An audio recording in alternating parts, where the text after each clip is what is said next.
Hello guys, ginawa ko tong video na to. Sa totoo lang, may dalawang anak kasi ako na hospital. Dalawang anak. Ngayon, naka-recover naman siya. Nakaayos. Yung una kong anak na bunso, unang na hospital yun guys. Dila naman siya sa hospital. Ayan, pandemic ngayon. Halos hindi kami tinanggap ng hospital gawa nga may mga COVID. Sinabihan kami ng doktor na isugal niyo pa. Sinugal namin guys para lang sa kaligtasan sa aming bunso. Ngayon, na-recover nga siya. Ngayon, siyempre pagdating sa bayaran, nandoon na yung bayaran namin. Umabot siya ng 64K yung bayaran namin sa bill sa ospital. Ngayon, yun nga, dahil sa malasakit, kaya ginawa ko ito ng video nito para magpasalamat ko sa isang tao. Programa niya kasi malasakit, si Senador Bongo. Salamat ako sa kanya dahil sa malasakit. Wala, yung bill kong 64K, wala kami nabayaran, zero. Wala kami nabayaran. Salamat, Senador. Yan naman, may bago na naman akong hospital, appendix.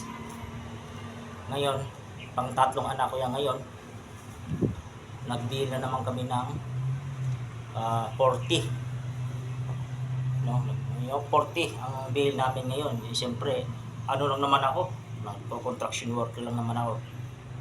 Hindi ko naman siya nilalang kasi dito yung lumaki yung anak ko, nakapag-aral iba sa pagka-contraction worker ko.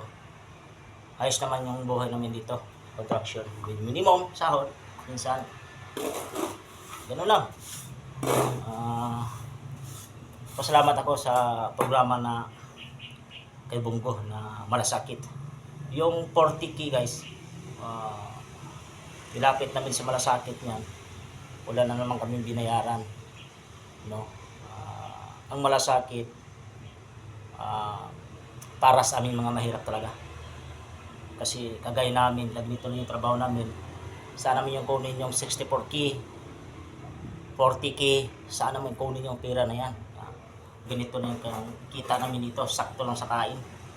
Kapag-aral ng mga bata, mga anak, saktuhan lang talaga kita namin dito. Nakasaan mo kunin yan.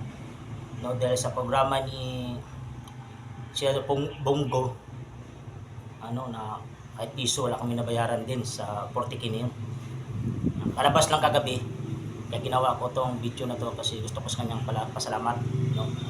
Kaya si Bongo talaga, malaking tulong sa aming mga mahirap. Ngayon, ang gusto ko lang iabot, pasalamat ako sa kanya, sa mga mahirap.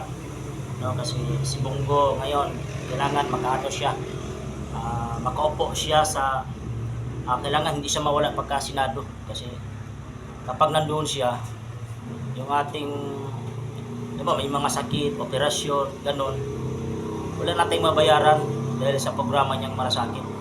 No, kaya tulungan na natin din si Bongo, no, para din siya manatili siyang nakaupo sa Senado.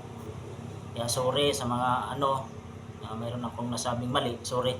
No, kaya mga mahirap kagaya ko, tulungan natin si Bongo para kasi di natin maiwasan, hospital tayo, mayroon tayong malasakit, malapitan. Kaya mga mahirap katulad ko, tulungan natin si Bongo. No? Kaya paka-share na lang din tong video na to para maabot sa mga ibang lugar, ibang probinsya. No? Marating to na ang malasakit, malaking tulong sa atin. No?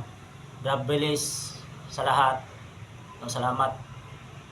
Sana may share to, malaman to lahat ng mga Pilipino na ang malasakit malaking tulong.